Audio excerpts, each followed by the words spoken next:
Welcome to world awareness. Indian air force के द्वारा अपने frontline fighter jet Su-30 MKI में लगातार नए नए वेपन्स को इंटीग्रेट किया जा रहा है। अभी हाल ही में इंडियन एयरफोर्स के द्वारा इस Su-30 MKI फाइटर में इजरायली रैम्पेज मिसाइल को इंटीग्रेट किया गया है।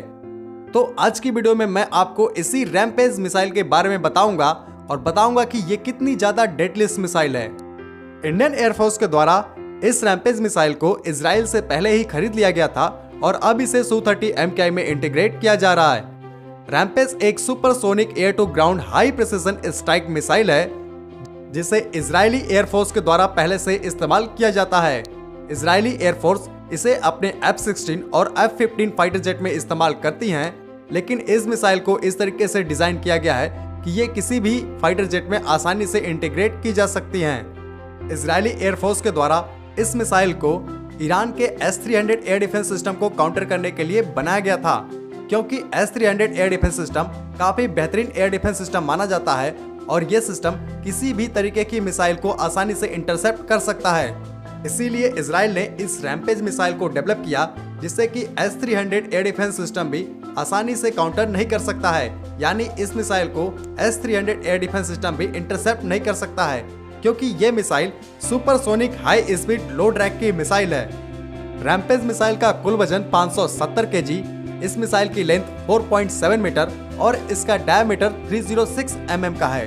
अगर इस मिसाइल की रेंज की बात करें तो इस मिसाइल की रेंज लगभग 250 किलोमीटर है। इस मिसाइल में गाइडेंस सिस्टम के तौर पे ग्लोबल पोजिशनिंग सैटेलाइट और इनर्शियल नेविगेशन सिस्टम को दिया गया है, जो इसे एक बेहतरीन एक्यूरेसी प्रोवाइड करता है। इस मिसाइल में एंटी जैमिंग कैपेबिलिटी को भी ऐड किया गया है, जो इसे किसी भी तरीके की जैमिंग थ्रेट से बचाता है, यानी इस मिसाइल को किसी भी तरीके से जैम नहीं किया जा सकता है। इस मिसाइल को किसी हाई वैल्यू टारगेट जैसे communication centre, command centre, air force base तथा किसी भी तरीके की वेल प्रोटेक्टेड टारगेट को डिस्ट्रॉय करने के लिए बनाया गया है। इंडियन एयरफोर्स के द्वारा इस मिसाइल सिस्टम की मदद से किसी भी तरीके के टेररिस्ट कैंप को आसानी से डिस्ट्रॉय किया जा सकता है। अब हम आपको बता दें कि इंडियन एयरफोर्स के द्वारा ऐसी ही एक मिसाइल का इस्तेमाल पहले से ही किया जाता है जिसे ब्रह्मोस के नाम से जाना जाता है। इसका नाम तो आपने सुना ही होगा। ये दुनिया की सबसे फास्टेस्ट सुपरसोनिक क्रूज मिसाइल है। अब आप सोच रहे होंगे कि जब इंडियन एयरफोर्स इस ब्रह्मोस मिसाइल का इस्तेमाल करती है तो उन्होंने इस रैम्पेज मिसाइल को क्यों परचेज किया है। तो हम आपको बता दें कि ब्रह्मोस मिसाइल का कुल वजन 2.5 टन का है और एक Su-30 MKI फाइटर के द्वारा एक ही ब्रह्मोस मिसाइल को कैरी किया जा सकता है। वहीं पे रैम्पेज का कुल वजन 570 kg का है और हमारा एक Su-30 MKI फाइटर ऐसी 3 मिसाइलों को कैरी कर सकता है। उसके साथ साथ हमारे ब्रह्मोस मिसाइल की जो कॉस्ट है वो भी काफी ज्यादा है और इस रैम्पेज की जो कॉस्ट है वो ब्रह्मोस मिसाइल की तुलना में काफी ज्यादा कम है। लेकिन इसका मतलब बिल्कुल भी नहीं है कि रैम्पेज ब्रह्मोस से अच्छी मिसाइल है। ब्रह्मोस इस रैम्पेज से फॉर बेटर मिसाइल है और ब्रह्मोस दुनिया की सबसे तेज सुपरसोनिक क्रूज मिसाइल है।